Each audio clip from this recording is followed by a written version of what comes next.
بسم الله الرحمن الرحيم. السلام عليكم ورحمة الله وبركاته. الحمد لله الحمد لله على إحسانه والشكر له على توفيقه وامتنانه.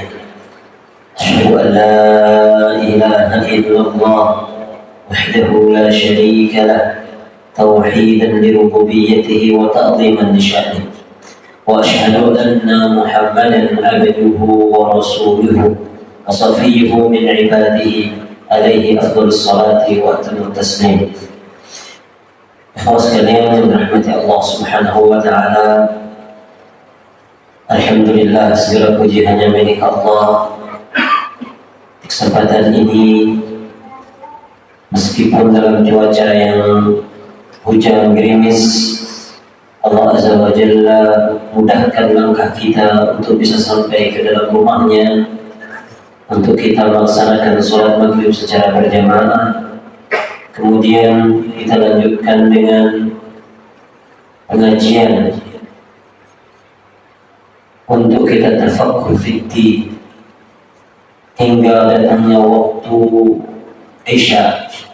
Sungguh keberadaan kita di tempat ini dengan niat yang seperti itu termasuk di antara ibadah yang mulia yang dihitung sebagai ibadah sholat. Karena dalam sebuah hadis disebutkan, barang siapa yang duduk menunggu waktu sholat, maka selama itu ia dikatakan dalam sholat. Maka apabila kita niatkan keberadaan kita di sini juga dalam rangka menunggu waktu sholat, artinya sepanjang duduk kita dari habis sholat tadi menuju sholat berikutnya, itu dinilai seperti ibadah sholat. Dan terlebih kita mengisinya dengan ilmu, dengan tafaqquh fiddin, yang itu merupakan sebuah keberkahan dan kebaikan yang Allah anugerahkan kepada kita. Rasulullah sallallahu alaihi wasallam bersabda, "Man yuridillahu bihi khairan yufaqihuhu fiddin." Barang siapa yang Allah kehendaki untuknya kebaikan, maka Allah buat dia faqih, buat dia mengerti dan memahami ilmu agama.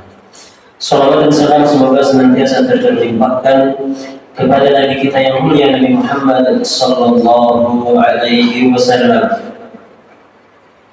yang telah menunjukkan kita jalan-jalan menuju surga, serta beliaulah yang telah menjelaskan dan memberikan peringatan kepada kita dari semua jalan yang bisa melemparkan ke dalam neraka.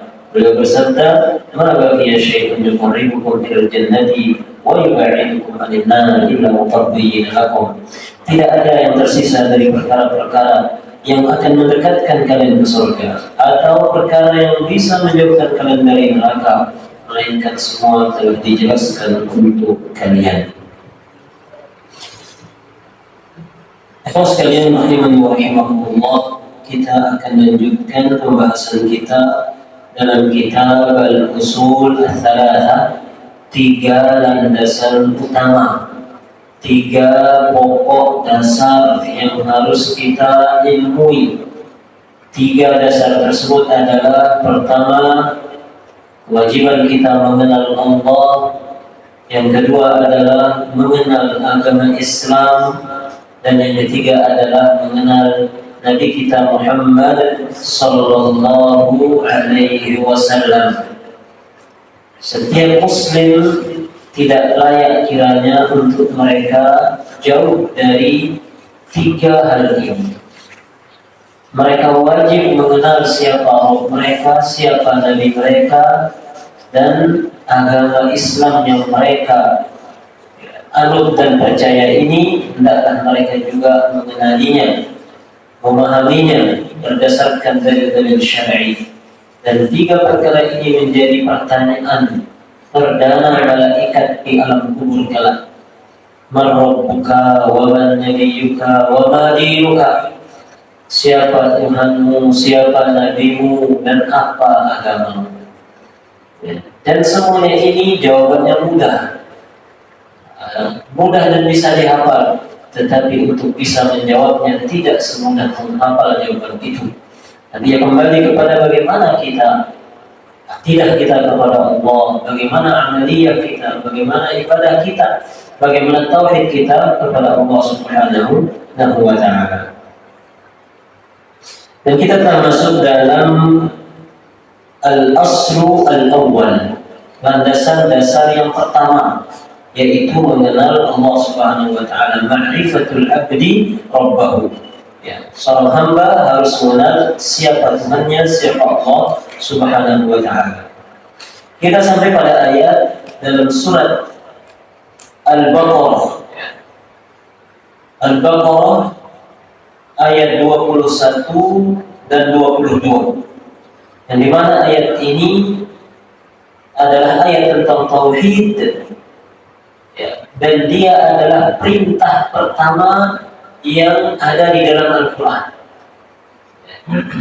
bukan di dalam Islam, ya, tetapi di dalam Al-Quran kita buka, maka ayat pertama yang ada perintahnya terdapat di dalam ayat 21 dari surat Al-Baqarah, yaitu firman Allah, ya ayyuhan nasu u'budu rabbakum alladzi khalaqakum wal ladzina min qablikum la'allakum tattaqun.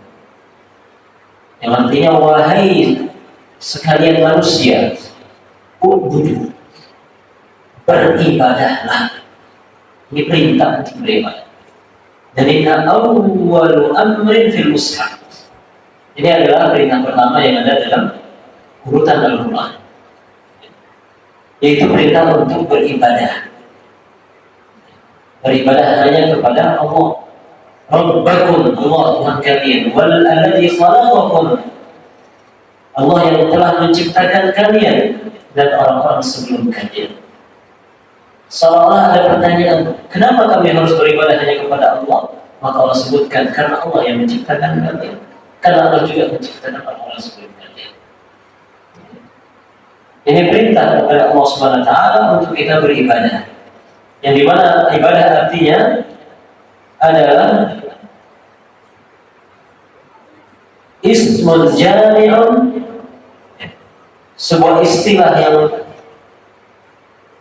mencakup likulli ma yuhibbuhu Allah wa yardah. Sebuah istilah yang mencakup segala sesuatu yang Allah cintai dan ridhoi. Min aqwalin wa af'alin, dalam bentuk perbuatan ataupun ucapan, al-zahirah wal batinah, entah ia tampak ataupun batin. Maka ibadah mencakup itu semua. Dan semuanya aturannya adalah mesti hanya kepada Allah dan tidak boleh kepada selainnya. Al-Imam Ibnu Katsir rahimahullah ta'ala mengatakan, dalam kitab ini dibawakan oleh al-muallif rahimahullah, qala Ibnu Katsir rahimahullah ta'ala, Imam al-Mufassir Ibnu Katsir dalam tafsir beliau, tafsir Al-Quran Al-Azim, atau yang dikenal dengan tafsir Ibnu Katsir, mengomentari ayat tadi, ayat nomor 21 dari surat Al-Baqarah. Apa kata beliau? Al-khaliqu li hadhihi al-asya'i huwa al-mustahiqqu lil-ibadati.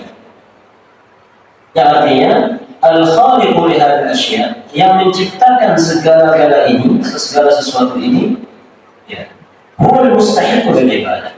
Maka dialah yang berhak untuk diibadahi. Jadi alasannya karena Allah yang menciptakan. Sementara manusia, bahkan orang kafir, mengakui bahwa hanya Allah yang menciptakan. Walaupun mereka banyak menyembah berhala, patung, mereka jadikan Tuhan selain Allah, tetapi tidak ada di antara berhala-berhala tersebut, patung-patung tersebut, yang diyakini oleh orang-orang musyrikin sebagai pencipta. Mereka yakin bahwa pencipta itu Allah. Kemudian Allah berikan mereka konsep ini. Kalian ibadahi siapa yang sembah kalian. Harusnya itu klop sudah, tidak perlu diperdebatkan. Tetapi realitanya yang terjadi, mereka akui Allah sebagai pencipta, namun dalam beribadah mereka masih beribadah kepada selain Allah Subhanahu wa Ta'ala. Maka Allah ingatkan dalam surah ayat ini, ya ayyuhan nasu, wahai manusia, beribadahlah, bersembahlah Allah Subhanahu wa taala, Tuhan kalian, alladzi khalaqakum, yang telah menciptakan kalian. Yang telah menciptakan kalian. Maka di sini Imam Ibnu Katsir mengatakan al-khaliqu li hadhihi al-asya'i huwa al-mustahiqqu lil ibadah. Bahwa yang menciptakan segala sesuatu ini, menciptakan langit, menciptakan bumi, menciptakan manusia, memberikan rezeki kepada manusia, maka dialah pula yang berhak untuk diibadahi. Di sini disebutkan, diingatkan oleh para ulama-ulama yang lain bahwa redaksi yang mengatakan al-khaliqu li hadhihi al-asya' huwa al-mustahiqqu lil ibadah tidak persis seperti ini ucapan Ibnu Katsir, tetapi secara makna iya. Adapun ucapan yang ada dalam tafsir adalah, yaitu komentar Ibnu Katsir terhadap ayat tersebut, annal ayatil madhkurata dallat ala anna alladhi yastahiqqu an yu'bad wahdahu wa la yushrak bihi ghayruhu li'anna kulla man siwahu ta'ala wa taqaddas makhluqun marbubun mutasarrifun atau mutasarrifun bihi. Ayat-ayat tersebut menunjukkan bahwa Allah adalah yang berhak untuk diibadahi dan tidak boleh disekutukan. Itu redaksinya. Li'anna kulla man siwahu, dikarenakan selain Allah SWT semua, segala sesuatu selain Allah yang maha tinggi dan maha suci, makhlukun, mereka semua adalah makhluk yang diciptakan, bukan khaliq. Karena Allah bisa khaliq, selain Allah makhluk. Merbubun, mereka semua itu adalah hamba. Mutasarrifun fi, dan mereka itu diatur, bukan mereka yang mengatur. Secara makna sama. Yang berbeda adalah redaksinya. Artinya ada penjelasan dari ulama kita, Syekh Muhammad Ibnu Katsir rahimahullah taala, bahwa kita wajib mentauhidkan, mengibadahi hanya Allah, dikarenakan Allah yang menciptakan kita. Makanya ketika Rasulullah SAW ditanya, ayyul dzambi a'zam ya Rasulullah, wahai Rasulullah SAW, apa dosa yang paling besar? Apa jawaban Nabi? Syirik. Ya, memang syirik. Tetapi apa jawabannya? An taj'ala lillahi nidda wa huwa khalaqaka. Dosa yang paling besar adalah engkau membuat tandingan bagimu. Syirik maksudnya. Engkau menyembah selain Allah. Padahal wa huwa khalaqaka, dan dialah Allah yang menciptakan. Di sini Rasulullah SAW sebutkan dosa yang besar itu yang membuat syirik. Tapi alasannya ada ini yang menarik. Allah katakan engkau menyembah selain Allah, padahal Allah saya yang menciptakan. Kenapa engkau menyembah selain Allah? Maka senada dengan ayat ini, ya ayyuhan nasu, itu hubbul lidhul. Kemudian jamaah yang dirahmati Allah Subhanahu wa taala, Syekh rahimahullah Muhammad bin Abdul Wahhab At-Tamimi rahimahullah taala melanjutkan, wa anwa'ul ibadati allati amara Allah biha, dan macam-macam ibadah yang Allah perintahkan, contoh-contoh ibadah yang Allah perintahkan. Beliau menyebutkan contoh-contoh ibadah. Beliau sebutkan ini setelah beliau mantapkan, setelah beliau jelaskan kepada kita bahwa Allah itu adalah Tuhan yang satu-satunya diibadahi. Bahwa la ilaha illallah maknanya adalah tidak ada yang berhak diibadahi kecuali Allah. Setelah beliau memaparkan tentang kewajiban ibadah itu hanya milik Allah, kemudian beliau masuk ke dalam penyebutan contoh ibadah. Dan ini menarik, agar jangan sampai konsep besarnya saja yang kita tangkap, wajib beribadah kepada Allah, tetapi terkadang contoh-contoh kasusnya lewat. Dikarenakan anggapan sebagian masyarakat, ibadah itu hanya 1, 2, 3. Salat ibadah, puasa ibadah, zakat ibadah. Hal-hal seperti ini jelas ibadah. tetapi terkadang akan luput beberapa hal yang itu merupakan ibadah yang sangat besar, namun tidak apa? Tidak dipandang sebagai ibadah atau tidak terlalu familiar bahwa itu adalah ibadah. Maka di sini beliau membawakan contoh-contoh ibadah agar kita dalam perkara-perkara berikut betul-betul memperuntukkannya hanya kepada Allah. Belum menyebutkan secara global dulu, dan nanti beliau akan sebutkan secara rinci dalil-dalilnya. Karena beliau di antara ibadah yang Allah perintahkan kepada kita, misalul Islami wal imani wal ihsan, yaitu iman, Islam, iman dan ihsan. Itu termasuk ibadah. Dan ini beliau ambilkan dari hadis Jibril. Jibril bertanya kepada Rasulullah, "Akhbirni al-Islam, akhbirni al-iman, akhbirni al-ihsan." Wa minhum, dan di antara bentuk-bentuk ibadah yang semuanya wajib diperuntukkan hanya kepada Allah adalah doa. Doa. Ini mulai sudah bentuk ibadah yang terkadang lewat, luput, tidak dipandang sebagai ibadah. Doa. Wal khauf, juga merupakan ibadah adalah rasa takut. Takut. Semakin orang samar melihat menganggap ibadahnya.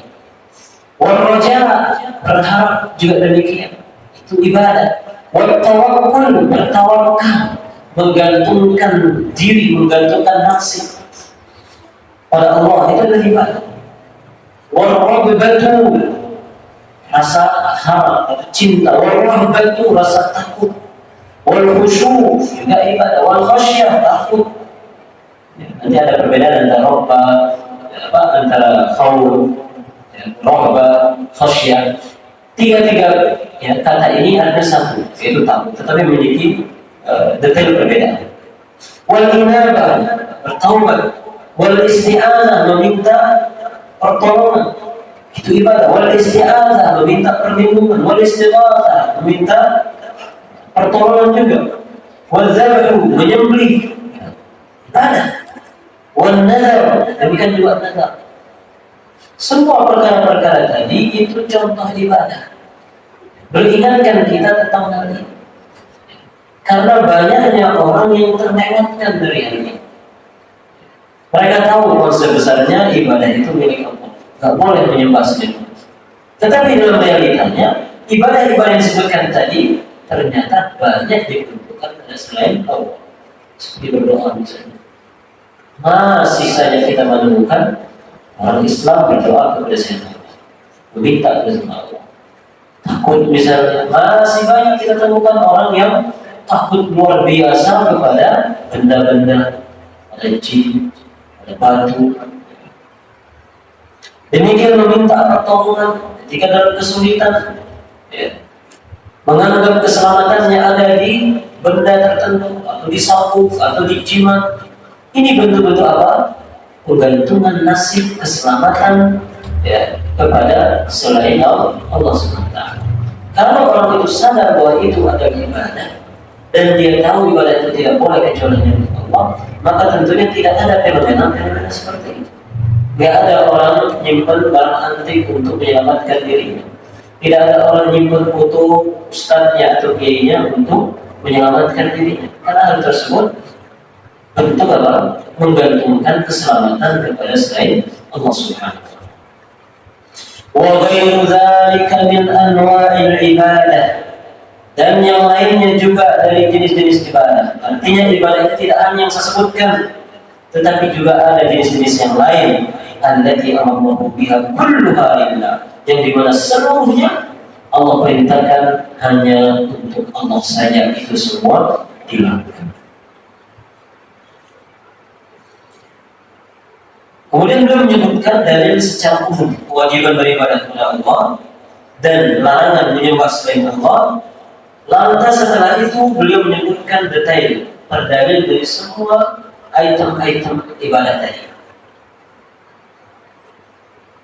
Wa dalilu qawluhu ta'ala, dalil yang menunjukkan bahwa kita ini wajib beribadah kepada Allah adalah surat Jin ayat 18 yang berbunyi wa annal masajida lillahi fala tad'u ma'allahi ahada.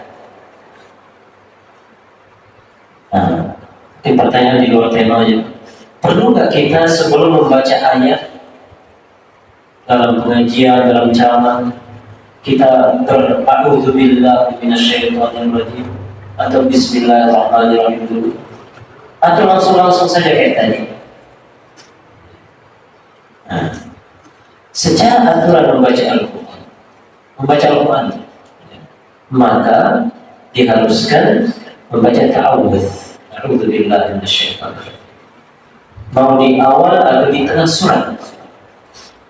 Ada bismillah maka di awal surat, kalau di tengah itu membaca Al-Quran. Namun dalam konteks berdalil dengan membawakan satu ayat di tengah-tengah ceramah, di tengah-tengah khutbah, di tengah-tengah nasihat, di tengah-tengah berbicaraan, maka kita dapati Rasulullah SAW dalam hadis-hadisnya tidak pernah memulai dengan a'udzubillah atau bismillahirrahmanirrahim. Hampir di setiap khutbah beliau membaca ayat, ya ayyuhalladzina amanu taqullaha haqqa tuqatih wa la tamutunna illa wa antum muslimun.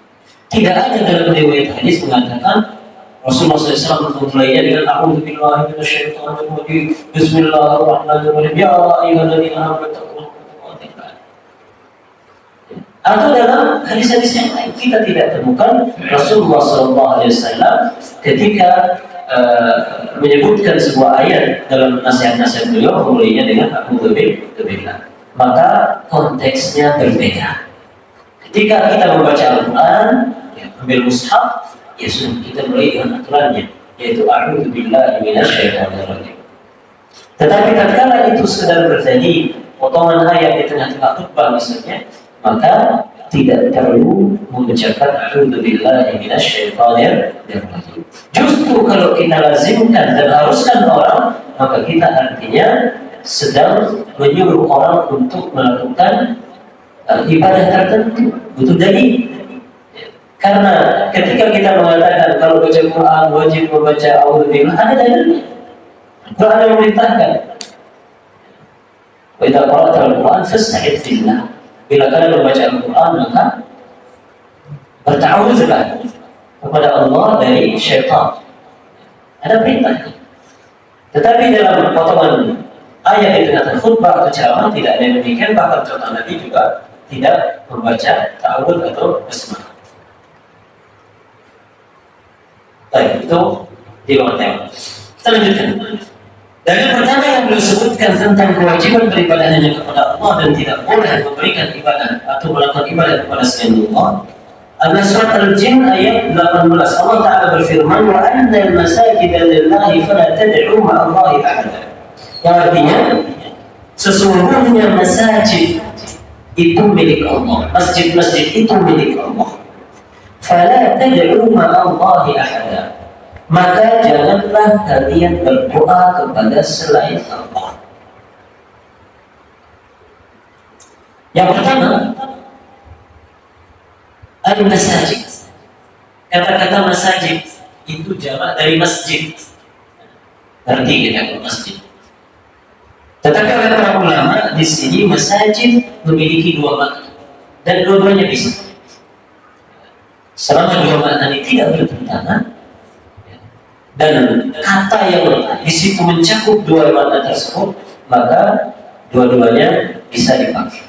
Makna pertama dari masjid atau masjid adalah masjid yang seperti kita ketahui, tempat ibadah, tempat sujud.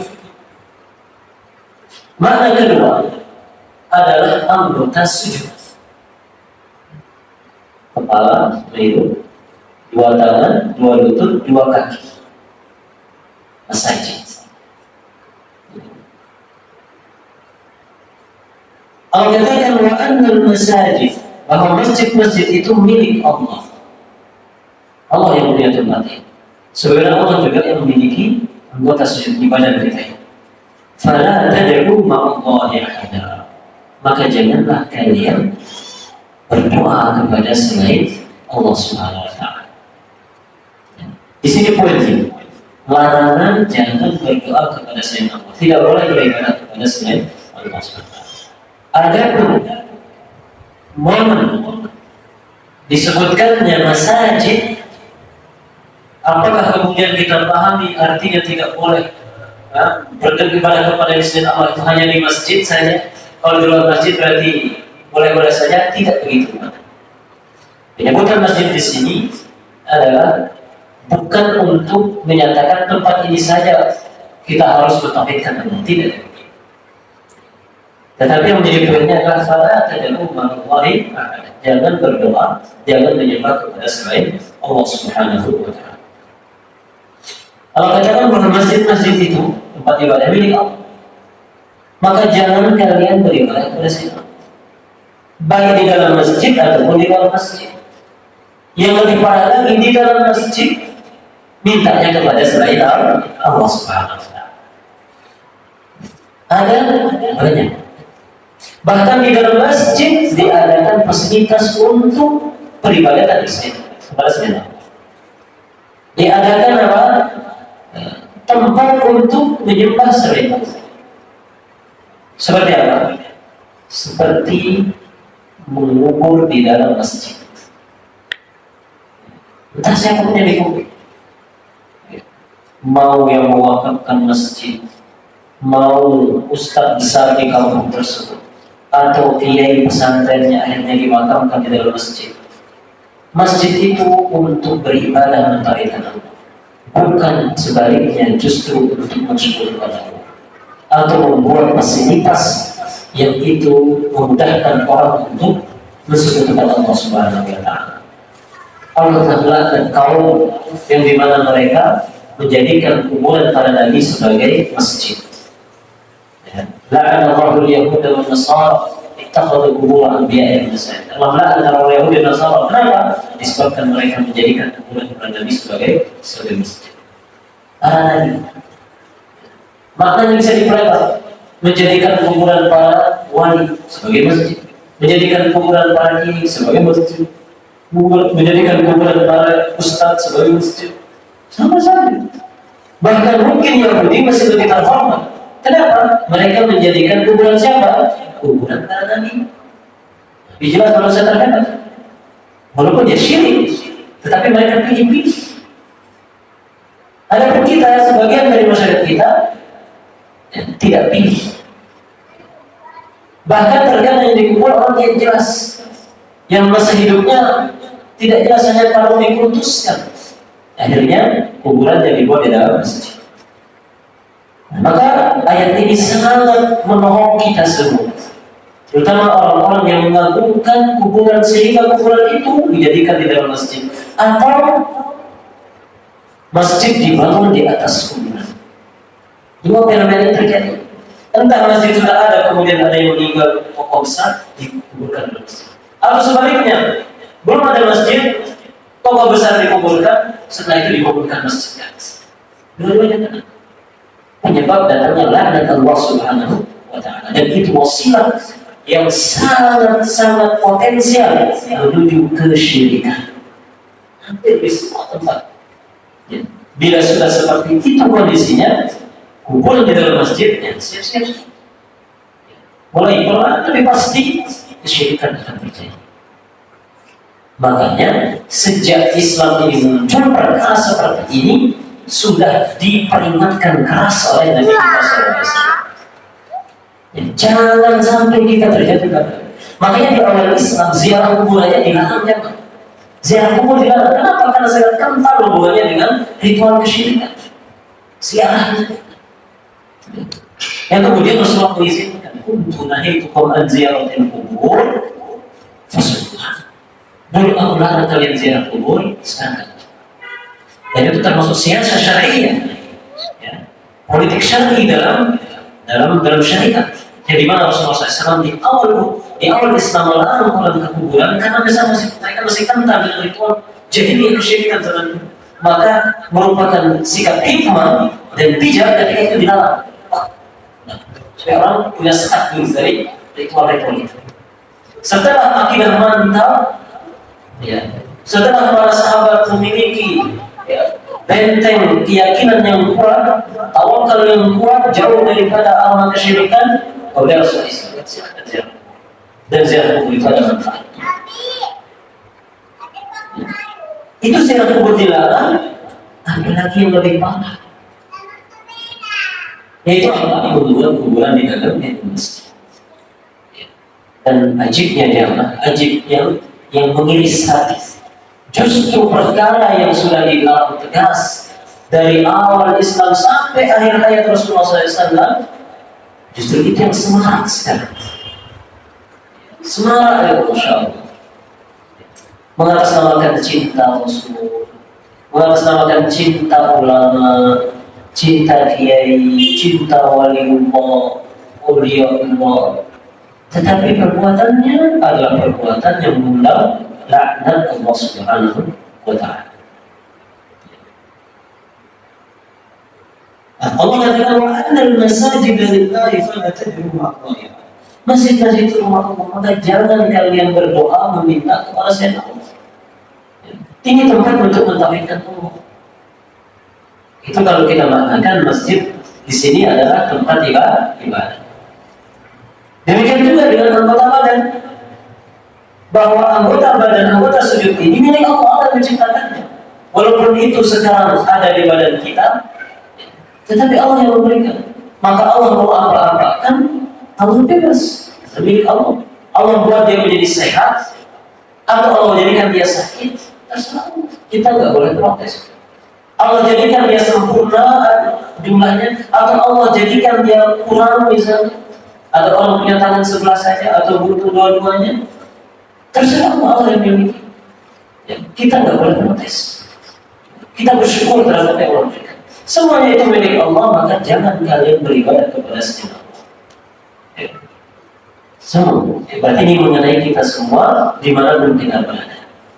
Ya, di dalam masjid atau di luar masjid. Karena anggota badan ini senantiasa menyertai kita. Nah, itu adalah larangan umum dari Allah SWT untuk kita menjauh dari kesyirikan. Kemudian al-mu'allif rahimahullah melanjutkan, "Faman sarafa minha syai'an li ghairillahi fa huwa musyrikun kafir." Maka barang siapa yang mengalihkan sesuatu dari ibadah ini, satu ibadah dari macam-macam ibadah tadi, li ghairillah, kepada selain Allah, bagaimana statusnya? Ada orang beribadah dengan salah satu dari macam-macam ibadah tadi kepada selain Allah, bahwa musyrikun kafir, maka orang ini telah jatuh dalam kesyirikan dan kekufuran. Kenapa? Karena dia menyembah selain Allah, karena dia mengingkari hak Allah SWT. Musyrik kafir itu secara umum maknanya sama, tetapi perbedaannya adalah kalau musyrik dia itu beribadah kepada selain Allah, dia tidak mengingkari Allah SWT. Seperti kondisi kaum muslimin Israel, mereka meyakini Allah sebagai Tuhan, tetapi dalam prakteknya mereka menduakan Allah. Ini syirik namanya, yaitu dalam kesyirikan. Kalau kekufuran, maka berada dari maknanya sebagaimana dari syirik artinya menduakan. Kalau kufur artinya mengingkari. Maka orang-orang yang mengingkari Allah SWT sebagai Tuhan, sebagai pencipta, tidak mengakui Allah itu ada, nah ini kufur. Maka ini kufur. Nah, orang-orang yang beribadah kepada selain Allah, orang-orang yang membentukkan satu jenis ibadah saja, bagi semuanya untuk selain Allah SWT, maka dia terjatuh dalam kesyirikan sekaligus kekufuran. Syirik kenapa? Karena dia menduakan Allah dengan cara beribadah kepada selain Allah. Kufur kenapa? Karena dia sejatinya mengingkari bahwa Allah lah yang berhak untuk diibadahi. Wa dalilu qauluhu ta'ala, dalil terhadap perkara ini, larangan syirik ini adalah surat Al-Mu'minun ayat 117. Allah Ta'ala berfirman, "Wa man yad'u ma'allahi ilahan akhar." Barang siapa yang berdoa kepada ilah selain Allah, atau ma'allah di sini bersama Allah. Jadi dia berdoa kepada Allah, beribadah kepada Allah, dibarengi juga berdoa kepada selain Allah. La burhana lahu bihi, di mana ia tidak memiliki dasar dalil terhadap perbuatannya itu, fa inna hisabuhu 'inda rabbih, sungguhnya hisab orang ini hanyalah di sisi Allah nanti. Innahu la yuflihul kafirun, sesungguhnya orang-orang kafir tidak akan beruntung. Kita jelaskan ayat ini sehingga kita temukan poin di mana ya pembahasan kita. Karena pembahasannya apa? Barang siapa yang memberikan ibadah kepada selain Allah, maka dia musyrik dan kafir. Wa man yad'u ma'a Allahi ilahan akhar la burhana lahu. Barang siapa yang berdoa kepada selain Allah, berdoa kepada Allah dan selainnya. Jadi dia berdoa kepada Allah, tapi juga mengikutkan selain Allah. Jadi kalau kita bahasakan, ada orang beribadah hanya kepada Allah, kita bagi dia, inilah yang tauhid. Ada orang yang beribadah kepada selain Allah, jelas ini syirik dan Allah. Yang terkadang samar adalah jenis yang kedua, yang ketiga. Apa? Beribadah kepada selain Allah juga dibarengi kepada selain, beribadah kepada Allah dibarengi kepada selain. Nah, ayat ini mengatakan, "Man ma'allahi ilahan akhar." Barang siapa berdoa bersamaan dia berdoa kepada Allah juga berdoa kepada selain, tetap ini statusnya syirik. Dan ini sering terjadi dalam doa-doa jimat biasanya, atau doa-doa yang dikatakan sebagai syarat kata orang kampung itu. Buktinya dalam jambi-jambi itu ada ayat Al-Quran katanya. Selain membaca mantra-mantra itu ada Bismillahirrahmanirrahimnya. Ada juga minta kepada Allah di situ. Ada juga minta kepada Allah. Berarti ada juga minta kepada selain Allah. Amin. Itu cara-cara syaitan, ya, intrik-intrik syaitan yang dibisikkan kepada pembikin-pembikinnya, para pawang-pawang ini, sehingga umat Islam yang awam menjadi tenang. Oh, ternyata ada Bismillahnya, oh ada ayat Al-Qurannya. Padahal di situ ada bahasa-bahasa yang tidak dipahami, yang biasanya itu mengandung permohonan kepada selain Allah Subhanahu wa Ta'ala. Kemudian disisipi dengan penyebutan nama Allah. Terus saja. Bahkan itu disebutkan oleh ayat.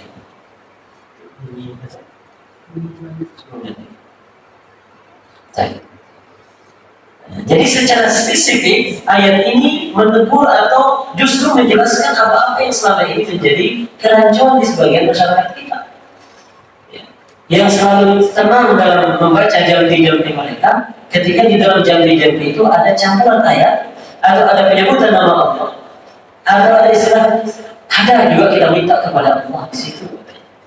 Sama saja. Selama ada meminta kepada selain Allah, walaupun meminta kepada Allah, itu kesyirikan karena mendoakan Allah Subhanahu wa Ta'ala. La burhan lahu, bangsa yang berdoa kepada selain Allah yang tidak memiliki burhan. Burhan itu tidak memiliki hujjah atau dalil. Bahkan burhan lebih tinggi dari hujjah dan dalil. Karena burhan itu artinya terang. Berarti sangat gamblang soalnya. Semua orang bisa memahami. Dia memiliki dalil. Kalau dalil mungkin ada yang tidak terlalu jelas, atau hujjah itu ada yang hujjah yang kuat, ada hujjah agak kurang sedikit, tapi dia hujjah. Nah, burhan itu sudah jelas. Dia tidak memiliki landasan yang sangat jelas untuk ibadah ini. Hati-hati, jangan sampai kita memahami ayat ini bahwa kalau orang memiliki dalil ketika dia membuat syirik berarti boleh. Karena ayatnya mengatakan barang siapa yang berdoa kepada selain Allah yang dia tidak memiliki dalil, maka nantinya dia akan dihisab oleh Allah.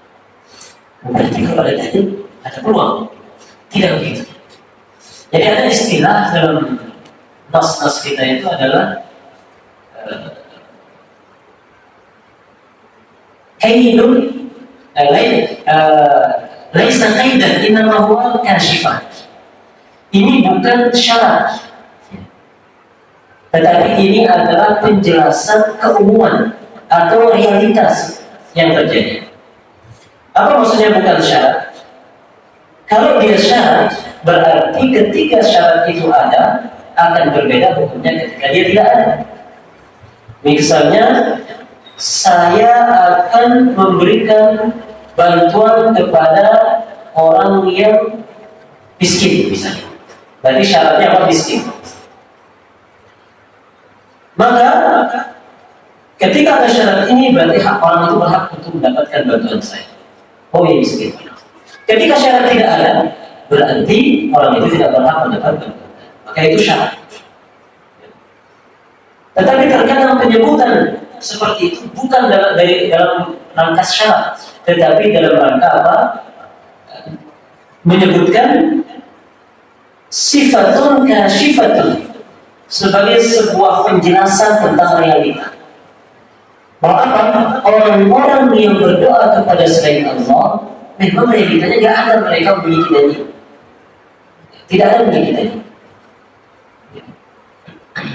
Yang artinya tidak ada peluang untuk mengatakan bahwa kalau orang menyembah kepada selain Allah dan ada dalilnya, ada dasarnya, maka boleh. Enggak masuk Islam. Maka di sini istilahnya nggak berlaku mafhumul mukhalafah. Mafhumul mukhalafah itu sebaliknya. Saya mencintaimu. Berarti pemahaman sebaliknya, saya tidak mencintai yang lain. Nah itu yang mukhalafah. Biasanya di dalam usul fiqh ada itu. Ketika ayat mengatakan demikian, maka sebaliknya berarti tidak. Seperti misalnya dalam contohnya ayat zakat, misalnya atau dalil zakat. As-sa'imah, disebutkan bahwa dalam hewan yang kena dengan zakat adalah as-sa'imah, hewan ternak yang sa'imah, yang sa'imahnya yang digembala. Berarti catatannya hewan yang kena dengan zakat, wajib dizakati adalah yang digembalakan, yang makannya bebas di padang rumput. Sehingga kalau hewan itu kita pelihara, kita ambilkan rumput dan hadirkan di kandangnya, atau belikan seperti hewan ini, maka hewan ini tidak masuk dalam hewan zakat. Dan itu sangat berlaku, sepakat pula. Nah, mafhumul mukhalafah ini di dalam ayat ini tidak berlaku.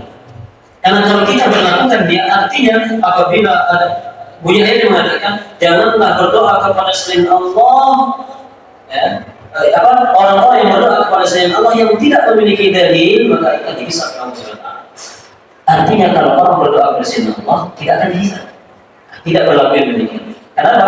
Karena kata-kata la burhana lahu ini bukan menyebutkan syarat atau kait atau catatan, tidak, tetapi ini sebagai penjelasan tentang realitanya, perilaku menyembah kepada selain Allah karena tidak ada, mereka tidak memiliki Tuhan. Fa'innama hisabu inda rabbih, maka hisabnya hanyalah di sisi Allah.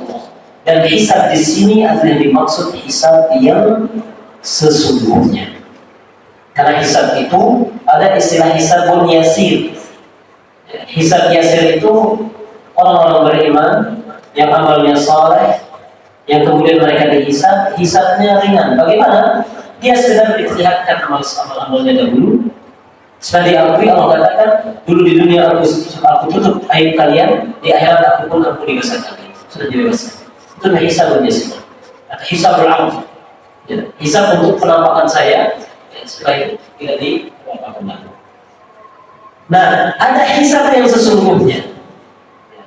Kata Rasulullah SAW, "Man nuqishal hisab, atau man nuqishal hisab,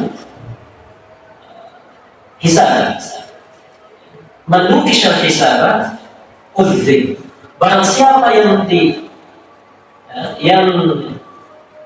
didebatkan hisabnya, maka dia akan diadab. Artinya ketika dihisab itu betul-betul di audit benar oleh Allah SWT gitu. Maka orang seperti ini di bentuk hisabnya pasti dia diadab. Sementara ada hisab yasir, ada hisab berat, hisab yang ringan dan hisab yang berat. Maka memahami ayat tersebut atau hadis ini adalah bahwa hisab yang yasir adalah orang yang dihisab, tapi hisabnya sekedar untuk menyebutkan perbuatan dosa mereka dulu, kemudian mengatakan apa pun yang ini. Tetapi hisab yang dikatakan setiap kalian yang dihisab akan diazab adalah orang yang hisabnya itu munaqasyah, yaitu didetailkan. Nah di sini fa inna ma hisabuhu inda rabbih. Orang-orang yang berbuat sekutu ini, syirik ini, mereka akan dihisab oleh Allah, yaitu hisab yang berat. Nah, closingnya ayat ini yang menjadi poin kita. Innahu la yuflihul kafirun. Sesungguhnya orang-orang kafir tidaklah akan beruntung, tidaklah selamat, mereka akan sengsara. Kenapa ayat Allah SWT menutup ayat ini dengan kafir? Orang kafir tidak beruntung. Ini menunjukkan bahwa perbuatan sebelumnya yang disebutkan dalam ayat ini, orang yang berdoa kepada selain Allah, orang yang beribadah kepada selain Allah, itu adalah masuk dalam kategori. Karena penyebutan kafir di akhir ayat, setelah penyebutan perilaku menyembah kepada selain Allah, itu ya kesimpulannya, inklusinya ada di sini, bahwa mereka itu dikategorikan sebagai orang kafir yang tidak akan pernah beruntung. Nah, begitu. Ini namanya ilmu perdalilan, al-istidlal. Karena konsepnya adalah setiap ucapan tentang agama harus berdalil. Setelah ada dalil, harus connect antara dalil dengan konsep, dengan hukum yang kita sebutkan.